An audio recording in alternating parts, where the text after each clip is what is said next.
Okay बेटा सुनो सारे,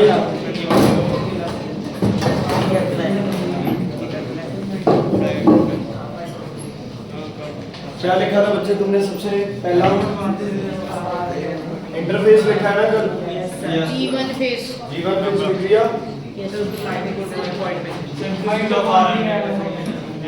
लिखो बच्चे, mitochondria and chloroplast, mitochondria and chloroplast,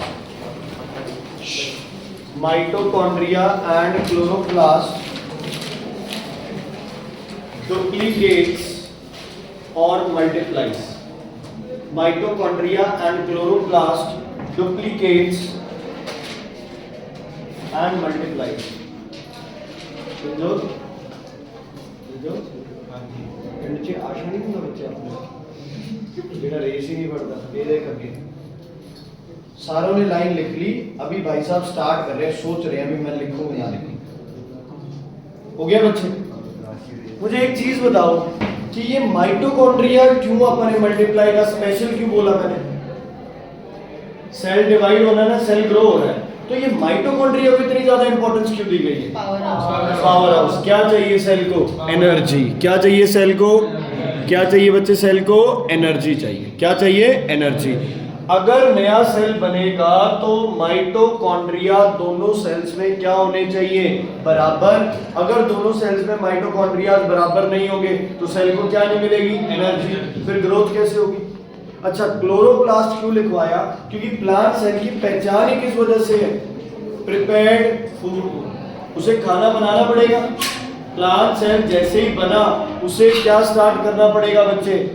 अगर मेसोफिल सेल्स है तो उन्हें क्या स्टार्ट करना है? फोटोसिंथेसिस, जिसके लिए उसे बहुत ज्यादा इंपॉर्टेंट है क्या होना उसके पास? क्लोरोप्लास्ट। ठीक है। अच्छा, cytoplasm increases in volume, cytoplasm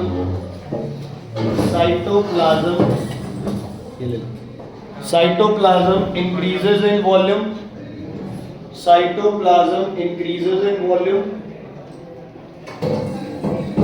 cytoplasm increases in volume. मेरे भी हो जाता है आपके में इंक्रीजेस इन वॉल्यूम। ठीक है, चलो सेल ने ग्रो कर दिया, फुल प्रोटीन है, फुल आरएनए, माइटोकॉन्ड्रिया भी हो गए, क्लोरोप्लास्ट भी हो गए, मटेरियल क्या हो गया? डबल। अब जो इंफॉर्मेशन बड़ी जरूरी है, अगला फेज लिखो। अच्छा सुनो, चलो अब जीवन फेज के बाद सेल के पास दो ऑप्शन होते हैं। क्या होते हैं सेल के पास? दो ऑप्शन। पहला ऑप्शन सेल के पास होता है बच्चे रेस्टिंग का। किसका बच्चे? रेस्टिंग का। रेस्टिंग फेज का मतलब होता है, कुछ लोग इस दुनिया में क्यों आते हैं किसी को नहीं पता, है ना? होते हैं ना कई लोग आपके अराउंड, है ना, आपके परिवार वाले कहते हैं इसका नहीं समझ आ रहा, ये कुछ भी नहीं करता है, सब कुछ हुए जा रहा है फिर भी, है ना? तो कुछ सेल्स ऐसे होते हैं इस दुनिया में जो क्या करते हैं? खाते हैं, पीते हैं, माइटोकॉन्ड्रिया, क्लोरोप्लास्ट जो भी है डबल किया, समझ आ गई, लेकिन उसके बाद डिवीजन होने से पहले मुकर गए, कहते हैं हमने तो डिवीजन नहीं करा।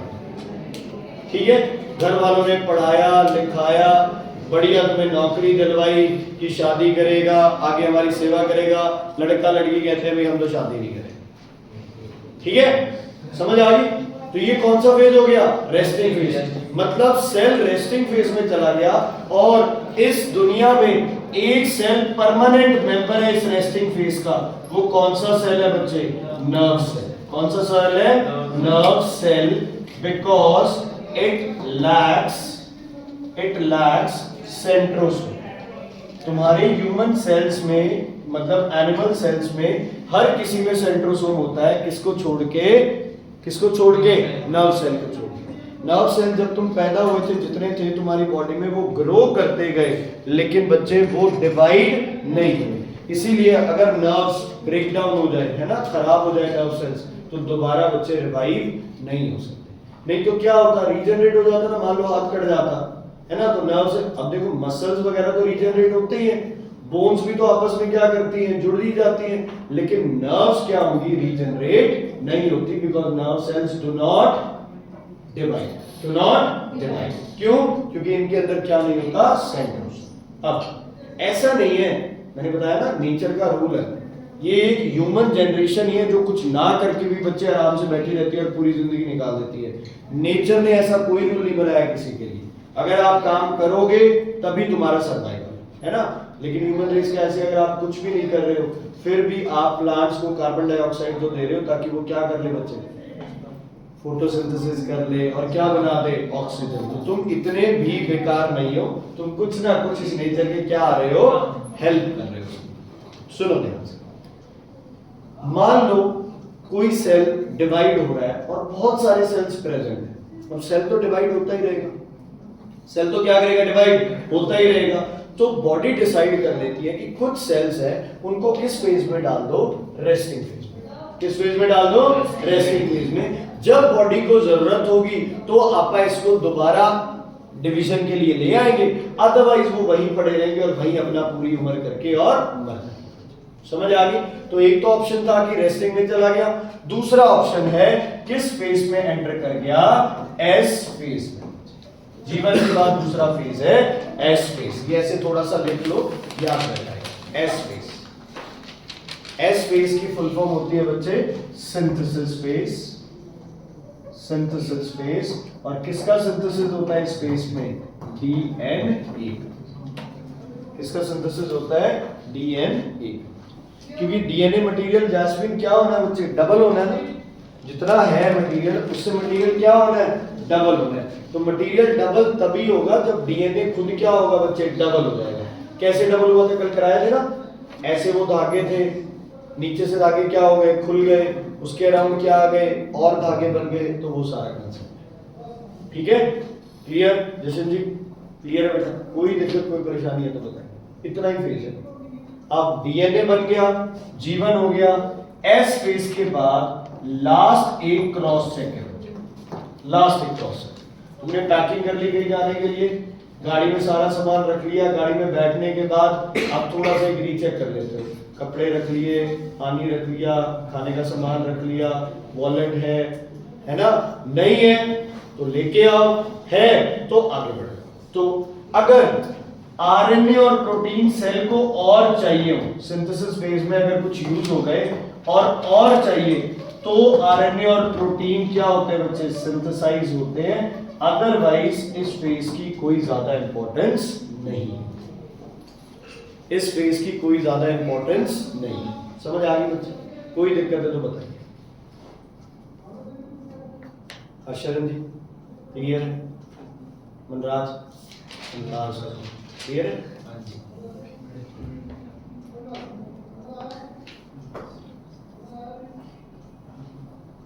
ठीक है बच्चे, आगे बढ़े। चलो ध्यान से सुनना, तुम्हारे क्रोमोसोम पेयर में होते हैं, यस और नो होते हैं ना अपने क्रोमोसोम पेयर में। अपनी बॉडी के सिर्फ 2 सेल्स को छोड़ के मेल के अंदर बच्चे स्पर्म और फीमेल के अंदर एग, या फिर उसे कहते हैं ओवा, या फिर उसे कहते हैं ओवम। प्लांट्स में किसको छोड़ के बच्चे, पोलन ग्रेन को छोड़ के और ओव्यूल को छोड़ के सारे जो क्रोमोसोम्स हैं वो किसमें होते हैं, पेयर में। किसमें होते हैं, पेयर में। हमारे पास कितने क्रोमोसोम्स है बच्चे, 46। सुखम कितने पेयर है बेटा, 23। हमारे स्किन सेल्स में कितने हैं chromosomes, 46। Blood cell 46, bone cell 46, ear cells 46, blood cells, lymph cells, कोई भी एडिपोज, एपिथेलियम, कॉलमनर, जितने भी तुम्हारी बॉडी में टिश्यूज है और उनके सेल्स है, हर एक सेल में क्रोमोसोम किसमें है, पेयर में। किसमें है, पेयर में। जब आपके बच्चे क्रोमोसोम किसमें ऑकर करते हैं, पेयर में, तो आप उन सेल्स को क्या बोलते हो, डिप्लॉयड सेल्स। क्या बोलते हो, डिप्लॉयड सेल्स। क्या बोलते हो, डिप्लॉयड सेल्स। तो ह्यूमन बॉडी के या प्लांट बॉडी के जितने भी सेल्स हैं वो सारे क्या है, डिप्लॉयड। और बॉडी सेल्स के लिए दूसरा नाम होता है सोमैटिक सेल्स। क्या नाम होता है बच्चे, सोमैटिक सेल्स। क्या नाम होता है, बोलो बोलो सारे, सोमैटिक सेल्स।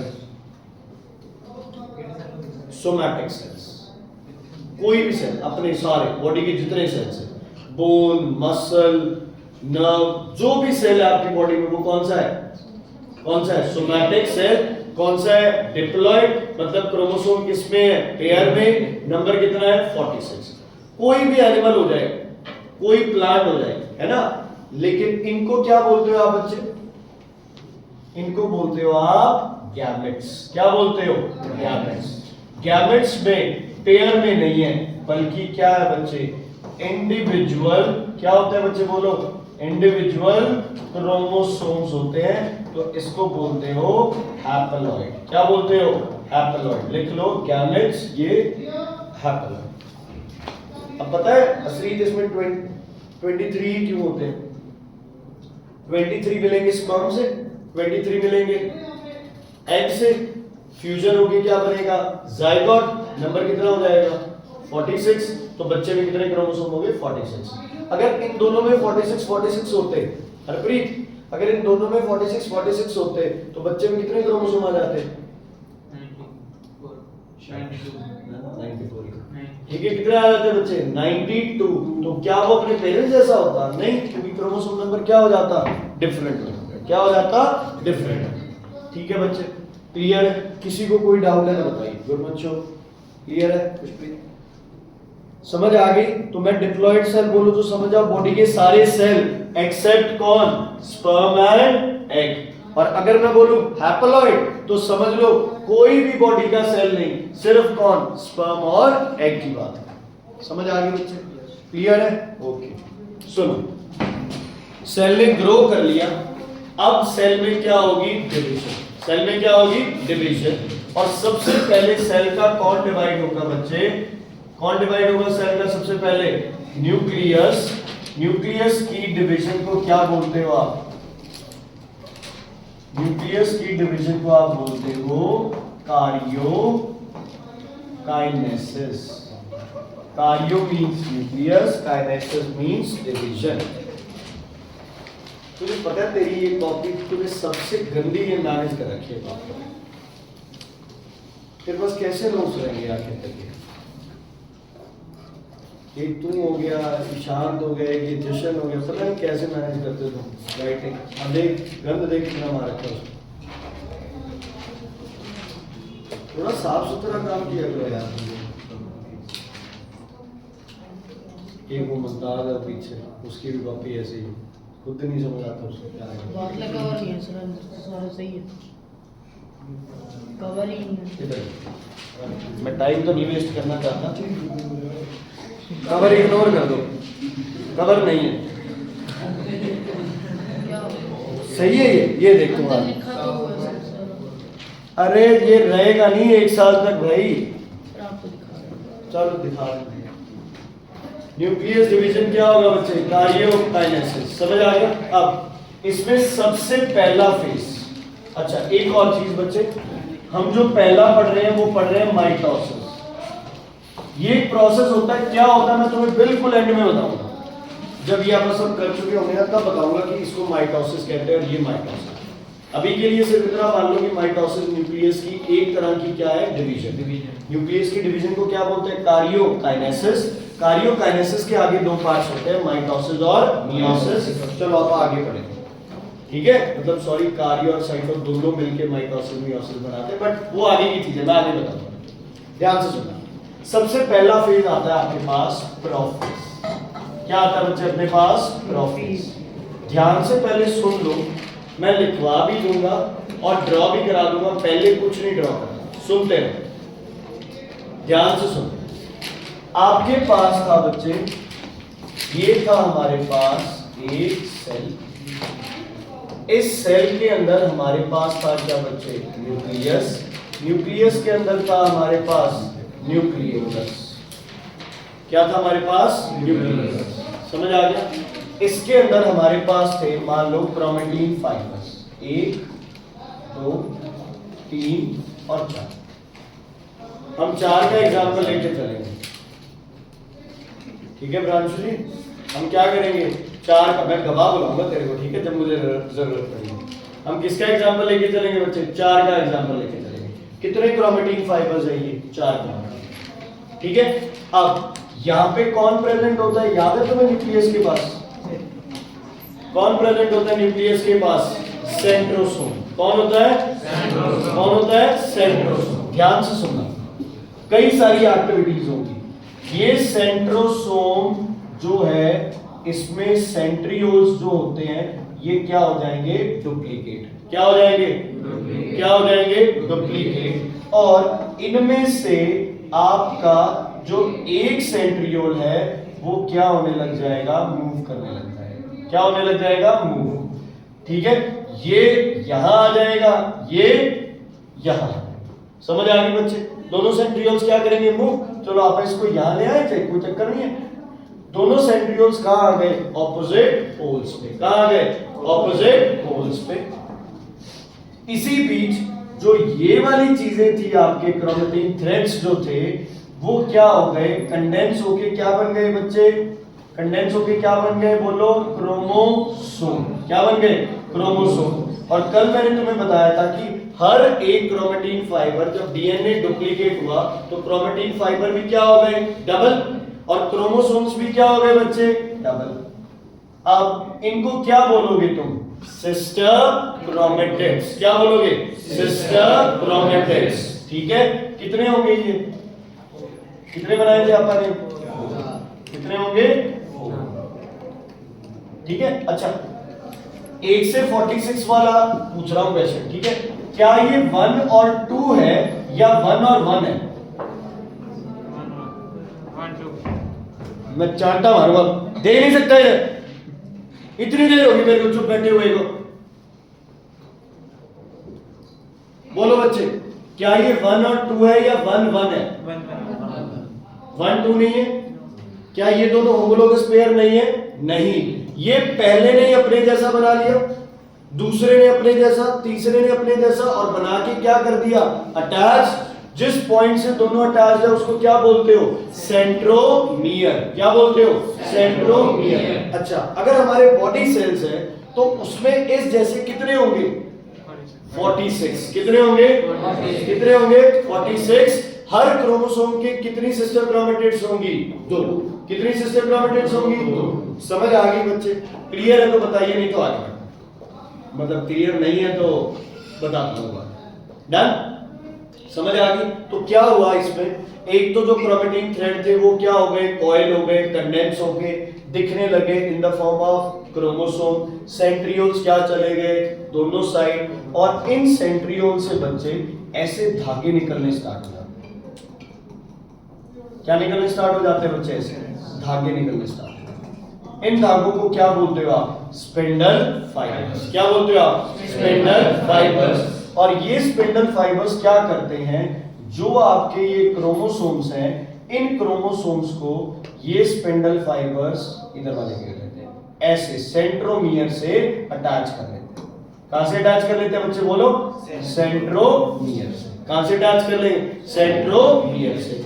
ये वाला क्रोमोसोम भी उठ के कहां आएगा? बोलो, हाँ जी, ये वाला क्रोमोसोम भी उठ के कहां जाएंगे? दोनों बोलो,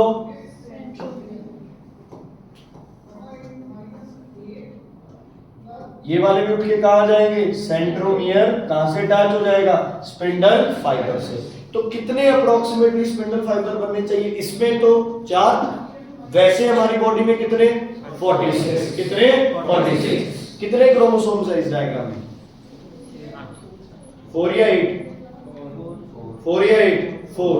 हर क्रोमोसोम की कितनी सिस्टर क्रोमेटिड्स है? 2। डिप्लॉयड नंबर कितना है इसका? Diploid number 4। सोचना ही नहीं, डिप्लॉयड नंबर कितना है? 4। क्यों? 1 2 पेयर, 3 4 पेयर, तो डिप्लॉयड हो गया। समझ आ गई बच्चे? सिंपल काउंट करना है, ये 1 है, 1 2 3 4। Diploid number 4। Number of chromosome 4। Every chromosome has how many sister chromatids? 2। समझ आ गई बच्चे? अब ये सारा तुम्हारा जो न्यूक्लियर मेम्ब्रेन है ये क्या हो जाएगा? डिसअपीयर। और ये जो न्यूक्लियस है ये क्या हो जाएगा? डिसअपीयर। क्या हो जाएगा? डिसअपीयर। तो लिखो पहला point, the chromatin fibre,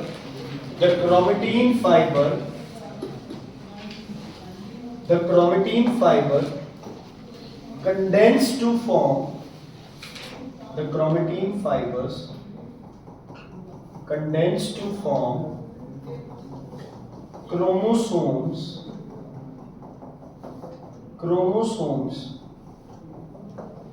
with two sister chromatids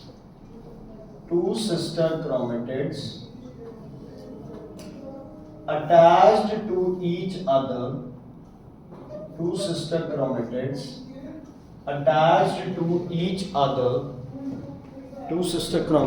attached to each other through centromere.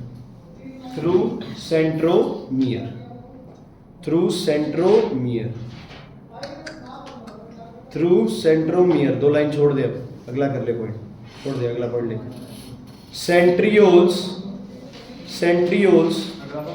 हाँ जी, centrioles duplicate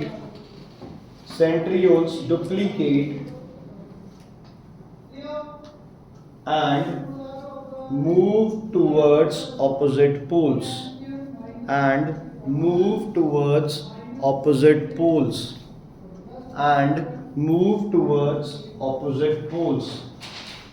Centrioles duplicate and move towards opposite poles.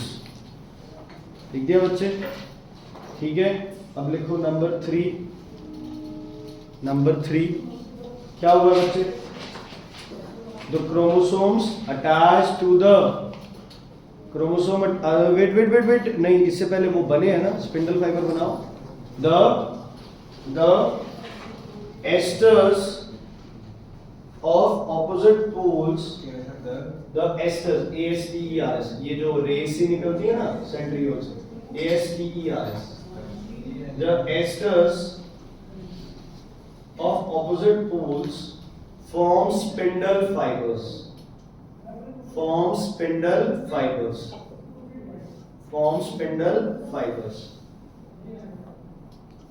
ठीक है। अच्छा, अब क्या होगा? The chromosome, हाँ जी अगला point, the chromosome attached to the spindle fibers through centromere. The chromosomes attached to the spindle fibers through, हाँ जी बच्चे, through the chromosomes attached to the spindle fibers through centromere. देखो बच्चे, बुक में बहुत कुछ लिखा हुआ है, ठीक है, तो मैंने ये बिल्कुल शॉर्ट किया है जितना कर सकता था, ठीक है। तो आपको ज्यादा फिर बुक से करने की जरूरत नहीं पड़ेगी। इवन सर ने भी लिखवाए होंगे, तो चाहे वहां से कर लो चाहे यहाँ से। The chromosome attached to the spindle fibers through centromere. Last point लिखो, nucleolus and nuclear membrane disappear.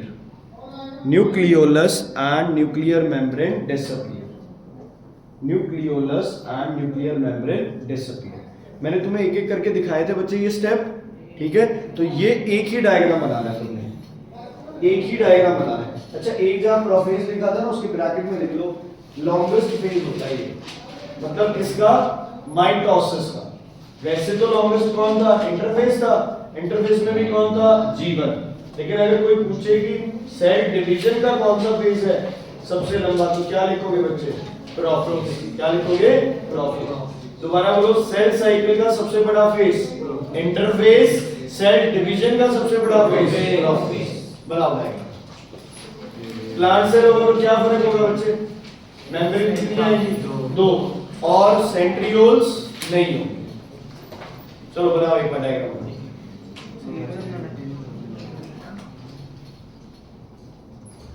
बनाओ बच्चे डायग्राम बनाओ।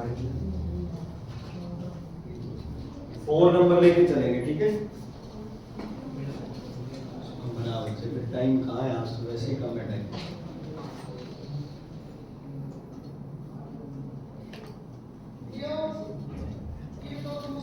शाम को ध्यान ही रखना बच्चे, कोई अथॉरिटी की तरफ से कोई भी वार्निंग आती है तो उसे सीरियसली लेना है, मजाक नहीं बनाना हर चीज का।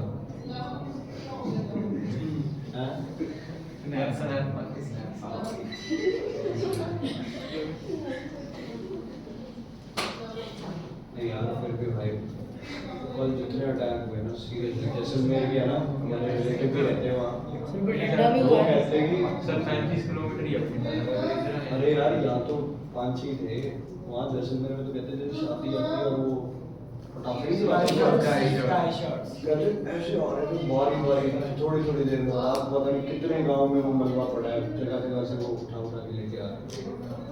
बट यार मानना पड़ेगा ना कि रशियन जो टेक्नोलॉजी थी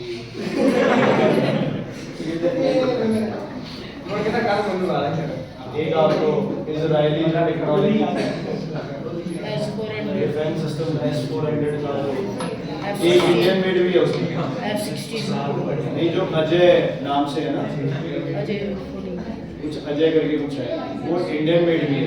इंडियन मेड भी बहुत बढ़िया काम है, बन गया बच्चे।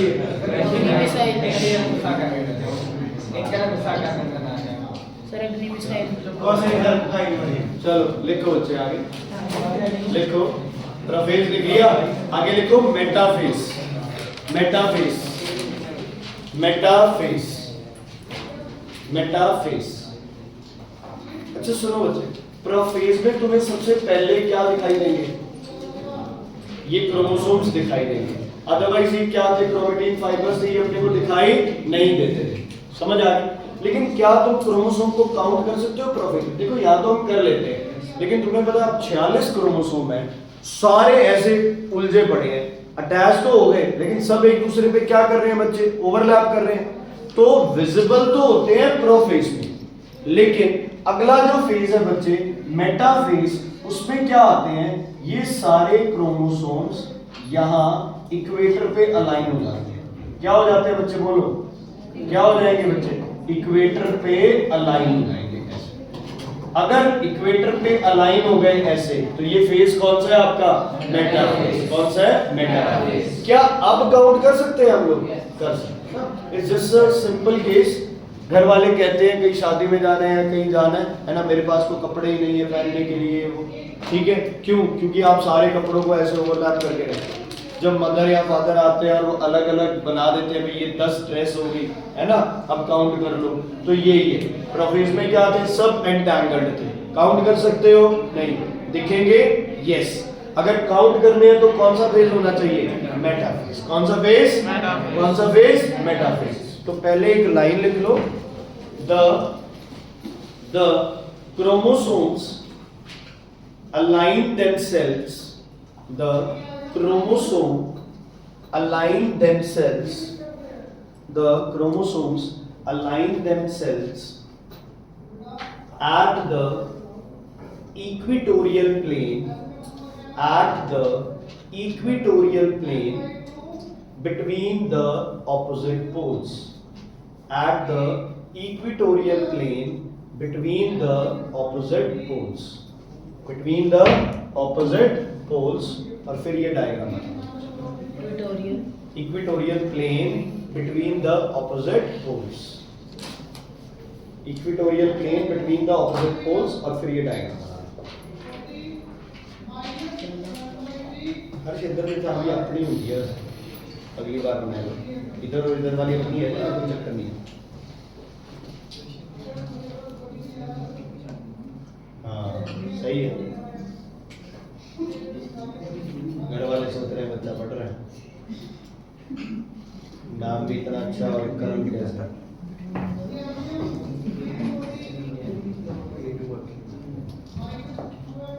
तुझे कह रहा हूँ,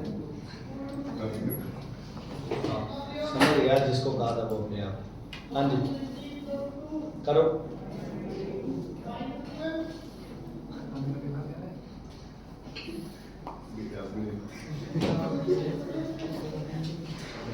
हो गया बच्चे? आगे लिखो एनाफेज। एनाफेज कट हो जाता है।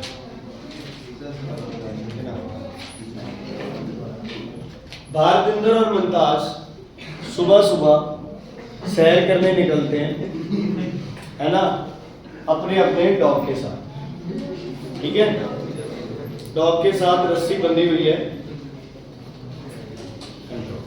डॉग के साथ क्या है बच्चे? रस्सी बंधी हुई है, और इधर मुमताज खड़ा है और उधर भारतेंद्र खड़ा है, और रस्सी पकड़ी हुई है डॉग की। और डॉग आपस में लड़ाई करने लगे, है ना, लड़ पड़ते हैं बुरी तरह। तो ध्यान से सुनना, ध्यान से सुनना, लड़ते हुए उन कुत्तों को अलग करने का क्या तरीका है? वहीं खड़े रह के रस्सी को क्या कर दो बच्चे, छोटा खींच लो रस्सी को, रस्सी को क्या कर दो बच्चे, छोटा कर, यही होगा, यस और नो। तो अगर दोनों तरफ से कोई चीज बंधी हुई है तो उन दोनों को सेपरेट आउट करने का तरीका है, जिस चीज से वो बंधी हुई है वो चीजें क्या कर दी जाए, छोटी कर दी जाए। ये क्रोमोसोम्स किससे अटैच्ड है? स्पिंडल फाइबर से। हमें पता है इनको हमने डिवाइड करके आधे आधे करने हैं, तो ये डिवीजन किस वजह से होगी? स्पिंडल फाइबर्स क्या हो जाएंगे, शॉर्ट। क्या हो जाएंगे, क्या हो जाएंगे, शॉर्ट। ध्यान से सुनना बच्चे, ध्यान से सुन लो, एक बार बनाना मत जाएगा। मान लो आपके पास ये दोनों ऑपोजिट साइड क्या थे बच्चे, सेंट्रियोल्स। ये इसका क्या है, स्पिंडल फाइबर। कितने थे बेटा नंबर? एक ध्यान रखना, सब नंबर काटते हैं, ये एक ही जगह से आनी चाहिए लाइंस, ये वाली ऐसे, समझ आ गई ना? ओके, तो पता है क्या होगा, ध्यान से सुनना, बीच में से तो खींच लिया, अब ऊपर वाला एंड तो थोड़ा सा उधर रह जाएगा, है ना? फिजिक्स लगाना एक बार थोड़ी सी, due to inertia of rest या मोशन, इनर्शिया ऑफ रेस्ट। लिखना नहीं है, मैं वैसे ही बता रहा हूं।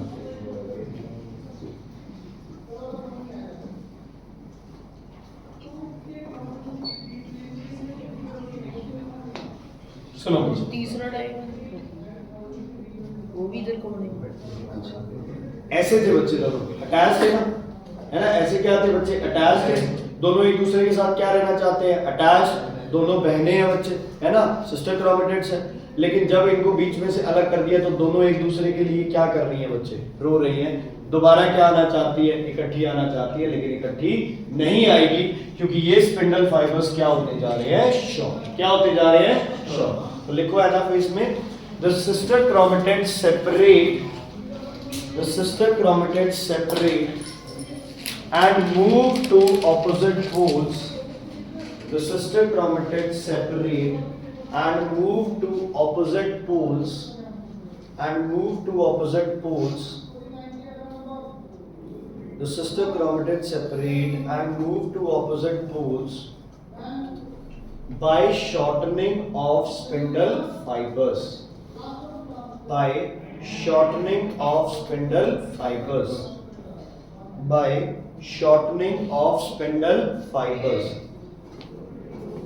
ठीक है बेटा, स्पिंडल फाइबर्स क्या हो जाएंगे, छोटे हो जाएंगे, तो किस पे आ जाएंगे, ये ऑपोजिट पोल्स की तरफ मूवमेंट करने। ठीक, कोई दिक्कत कोई परेशानी? ठीक है, कौन सा फेज लिखा है इसके, एनाफेज, शॉर्टेस्ट फेज। क्या ये, shortest phase. Number of chromosomes कितने बच्चे, बात सुन लो ध्यान से, 8 नहीं बोलना है इसमें, 8 इसलिए नहीं बोलना है, ध्यान से सुनो। देखो बच्चे क्या होता है, ये फेज इतना जल्दी होता है कि अपने को पता ही नहीं चलता। जो एनाफेज है ना, ये इतना जल्दी होता है, और एक्चुअल में तो ये चलो मान लिया 8 हो गए, लेकिन तुम्हें पता है ना ये कितने सेल्स हैं। वैसे तो अब ये 1 दिख रहा है तुम्हें, लेकिन ये मटेरियल कितने सेल्स का है आपके पास, 2 का। माइटोकॉन्ड्रिया भी क्या है, डबल है। क्लोरोप्लास्ट भी क्या है, डबल है। क्रोमेटिन फाइबर भी क्या होगा, डबल। बड़े जल्दी ये इधर मूव करके दोबारा क्रोमेटिन क्या बना लेंगे, फाइबर, और इनके अराउंड क्या बन जाएगा, न्यूक्लियर मेम्ब्रेन। सेंटर में कौन आ जाएगा, न्यूक्लियोलस। बहुत जल्दी कर जाते हैं ये। तो अगर ये आ जाए नंबर ऑफ क्रोमोसोम, कोई कंफ्यूजन नहीं रखनी है माइंड में, दिमाग में आ जाता है कि इसका आंसर मैं क्या लिख दूं, 8 नहीं, क्या लिखना है, 4। जो क्रोमोसोम नंबर पहले दिन था किस फेज में, G1 में, S में, G2 में, प्रोफेज में, मेटाफेज में, एनाफेज में, टेलोफेज में, हर एक में नंबर ऑफ क्रोमोसोम्स क्या रखने हैं, सेम। क्या रखने हैं, नंबर ऑफ क्रोमोसोम्स सेम। तो क्या लिखा तुमने अगला फेज, एनाफेज तो हो गया ना, लिख लिया, डायग्राम बना लिया। तो यार ये बनाना है फिर डायग्राम, बताया तो था, ये बनाओ डायग्राम, बनाओ जल्दी करो। इनको सीधे रख लो, कोई चक्कर नहीं है, सीधे भी रखोगे तो भी कोई फर्क नहीं पड़ता ज्यादा। नहीं बन रहे ऐसे तो सीधे बना लो, कोई चक्कर नहीं। हाँ फिर पीछे रखवा दो।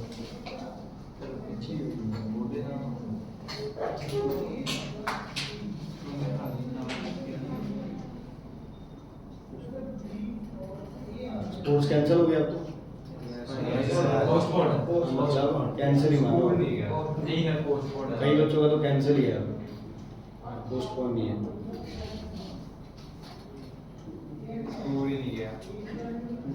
मना करता था।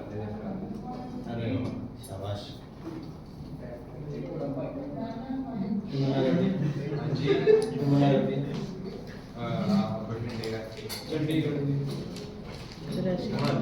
हो गया, आगे बढ़े।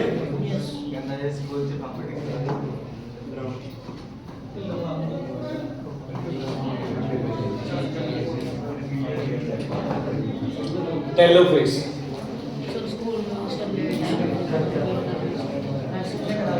कोई नहीं, ऐसे कहने को कह देते हैं, वो आपका अर्ली एनाफेज है, लेट कुछ नहीं है, एक ही करना है आपको, फालतू कोई ड्रामा नहीं,